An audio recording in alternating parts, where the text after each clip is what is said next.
live, we have already gotten 4 questions about housing. I don't know if you all have given this issue any thought, but we will just go ahead and jump right into a housing question, and Yvonne, we'll start with you. So using bond proceeds, the city is planning to spend $25 million in local taxpayer money for affordable housing. Millions of more dollars have already been spent and allocated for below market rate housing. Which city programs or program, in your opinion, have not worked? Which have worked? Do you agree with current proposals, or would you make changes to the city's affordable housing plans? Thank you for that question. Right now, the $25 million in affordable housing bond has been allocated for multiple programs of community land trust, developing city-owned property, as well as thinking that there may be loans for home ownership. I believe that we have to continue to look at all these programs, not only the bond money programs, but the land use incentive grants, and continue to tweak them to make sure that they're actually getting the job done, that we're actually getting affordable units on the market. I've yet to see the silver bullet, and I think a lot of cities face this issue. So I think continuing to learn and continuing to explore is going to be the answer to affordable housing. Okay, sure, we're going down here. All right, no problem. Like Gwen, I think there's a couple things that we have to focus on. And look, this is one of the critical issues facing Asheville right now, and it's something where we need all groups to be involved in. I agree in terms of looking at the bond proceeds to find out ways of using city-owned land. That is an opportunity to obviously reduce the costs of construction, of actually building by keeping the land relatively cheap. The other thing that I that I think is really important too, that Gwen touched on, is the need to make sure that our current programs right now are actually doing the job that they're supposed to be doing.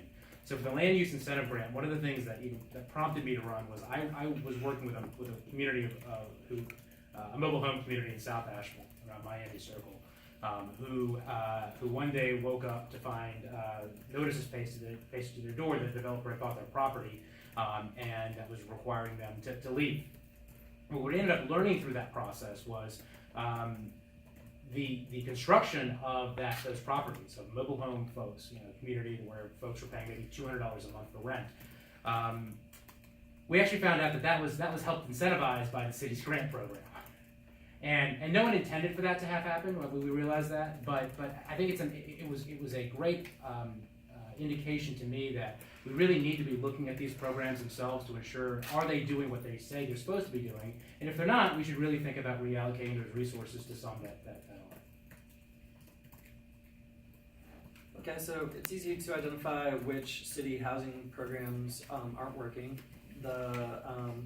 About 3 or 4 years ago, the city passed what's called a density bonus for commercial corridors for streets like Merriman and Charlotte Street that would allow developers to build more units if they made some of those units affordable. And since that passage, the policy hasn't been taken advantage of even a single time. There have been years out of our fund it's at this point I think about $1 million a year that the city puts into grants to affordable housing developers, that nobody has taken advantage of the program or produced any affordable units for an entire year. I'm really skeptical that city policies like shrinking the minimum sizes of lots is going to be effective. In a market like ours, even a 64th acre lot or a 32nd acre lot can produce a $400,000 house if you just make it 5 stories tall. And that seems to be the direction the development is going here. As Gwen said, I don't think there is a silver bullet, but I'm a real believer that encouraging people to fit out basement apartments and backyard apartments for long-term rent is one of the real clear opportunities that we have, because those are limited in size, and the city could help lend money at low or no interest or help people access their equity in other ways to build those units.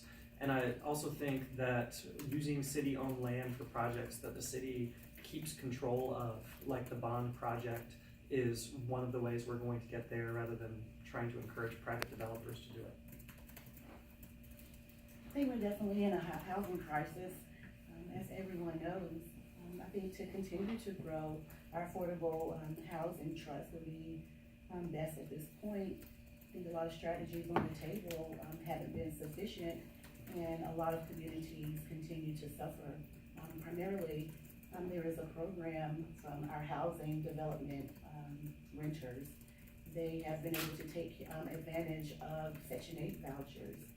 And in order for them to remain in the city near primary physicians, their children's schools, their social networks, they should be able to take those Section 8 vouchers and spend them within the city, but there is no relief, and that's sending more and more people outside of our city. I believe if we continue to grow our affordable housing trust, and to take the information that we learned weeks ago when affordable housing strategies were actually viewed and a lot of strategies came out, then we should continue looking at those points, but also looking at a lot of the historic houses that we have in Kenilworth and Montford area, where they have very large yards. That is an opportunity for accessory dwelling units. We can incentivize those units, maybe for short-term rental use with a twilight clause that will eventually transition into long-term rental use. That's just one of the strategies that we can use. But I think we're gonna have to get very creative so that we can begin to build more harmony in our communities. Okay, so basically, rapid rehousing seems to work for folks who are homeless. Let me just say that one of the things that I know that has not worked is the fact that we seem to subsidize nonprofit housing providers, but what happens often, two things. First thing is that AMI, average median income, is usually at 80%, which is a little too unaffordable for most folks who work in low-wage service sector jobs. The other thing is that the time period usually sunsets in 10 years, so those folks are right back out there looking for housing. Let me also say that we're working with the Sanders Group, I call it the Sanders Group in Burlington, Vermont, on the Permanently Affordable Land Trust, and we're going to be trained by John Davis, who is the executive of the Burlington Housing Trust Fund. The other thing that I want to cite is the fact that affordable housing situations like Eagle Market Street that did not work out, abysmal failures in that the numbers didn't work and public funds were put in several times, and it doesn't look like there's going to be any affordable housing in that. Performance metrics and benchmarks need to be set up, and Section 8 still isn't working, and I'll address the Asheville Housing Authority I want to retrofit to as well.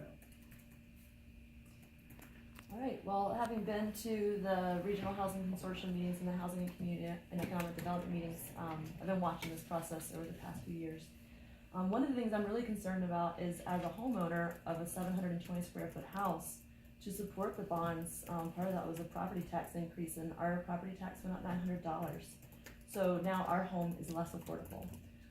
Given what we're seeing with the RAD tip funding going so far over, I'm really concerned about that for our bonds as well. And I know I'm not alone in the city in that regard, especially with 51% of the city being renters. That means rent goes up too. I'm not sure that incentivizing affordable workforce housing is working, because the working people of Asheville can't afford it. Being in the city council meeting where city council is trying very hard to use city-owned land to provide housing that would be permanently affordable on Hilliard Street, those rents are going to be $600 or $700 a month for a one-bedroom home, and there's a community outcry that we can't afford it. The people that make the city work can't afford it. What I do want to see us work on is land trusts with the group in town that's already working on one, more of that to move towards limited equity cooperative ownership. And we can set an example for our developers on what works, especially in the city of Asheville, North Carolina. And then I want to build a coalition with the cities in North Carolina that are also dealing with the same housing crisis to see what we can do to move the state legislature towards allowing us to do inclusionary zoning.